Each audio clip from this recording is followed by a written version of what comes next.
Welcome to Rooted Grace. Today we open one of the longest, most emotional, and most prophetic books in the Bible, the book of Jeremiah. Known as the Weeping Prophet, Jeremiah delivers messages of judgment, heartbreak, and hope during one of the darkest periods in Israel's history. He's called to speak hard truth to a people who refuse to listen. But through it all we see God's heart, His grief over sin, His plea for repentance, and His promise of restoration. Let's begin our journey through Jeremiah. Jeremiah is young when God calls him. "Before I formed you in the womb, I knew you. I appointed you as a prophet to the nations." Jeremiah protests, "I'm too young." But God replies, "Do not be afraid, I am with you." God touches his mouth, "I have put my words in your mouth." He is called to uproot and tear down, to plant and build. Prophets are not always popular, but they are essential. Truth-telling often begins with trembling. God lays out his case. Israel has forsaken him. They've traded living water for broken cisterns. They run after idols, like a wild donkey in heat. God says, "My people have forgotten me, days without number." Judah thinks the temple will protect them, but God says, "Do not trust in deceptive words. This is the temple of the Lord."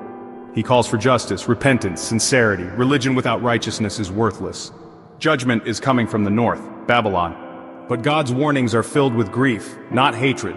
He pleads with his people to return. Jeremiah's message makes him hated. He's called a traitor, he's mocked, imprisoned, beaten. In chapter 20 he cries out, "You deceive me, Lord, everyone mocks me, I wish I'd never been born." But he also says, "His word is in my heart like a fire, I cannot hold it in." This is the tension of the prophet, grief and obedience. He speaks not because it's easy, but because it's right. As Babylon's armies rise, false prophets say, "Peace, God will deliver us." But Jeremiah says otherwise, "Submit to Babylon, this is God's discipline." He's seen as a traitor, but he's being faithful. He writes letters to the exiles, build houses, plant gardens, seek the peace of the city. And this promise, "I know the plans I have for you, plans to give you hope and a future." Even in exile, God is working. In the midst of darkness, light shines. Jeremiah speaks hope. "I have loved you with an everlasting love. I will turn their mourning into joy. There is hope for your future." Then comes a prophecy of the new covenant. "I will put my law within them. I will write it on their hearts. I will forgive their iniquity." This is not just about returning to land, it's about renewed hearts. Jesus will fulfill this new covenant, in blood, grace, and spirit. Judah refuses to listen. King Zedekiah resists Babylon despite Jeremiah's warnings. Jerusalem is besieged, the temple is destroyed, the people are exiled. Jeremiah watches it all, heartbroken. Even after the fall, the remnant refuses to listen.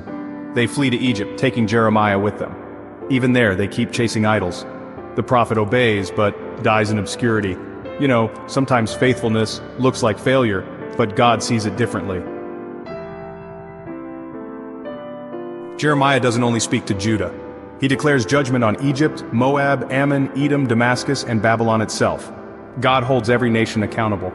He is not just Israel's God, he is the God of all the earth. His justice is universal, his power is unmatched, and Babylon, the instrument of his judgment, will one day fall.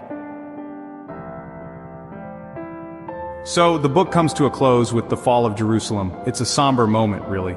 The temple, once a sacred place, is burned to the ground, and well, the people are taken away. Yet, the last verses bring a glimmer of grace. Jehoiakim, the exiled king, finds release from prison and is honored in Babylon. It's a moment of unexpected hope. It's a whisper of hope. God is not done. A king will rise again from David's line. Jesus is coming.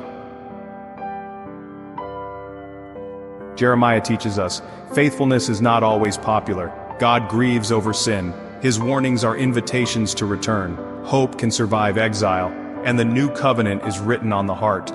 Jesus is the weeping prophet and the righteous king. He fulfills Jeremiah's words not just with truth but with tears and triumph.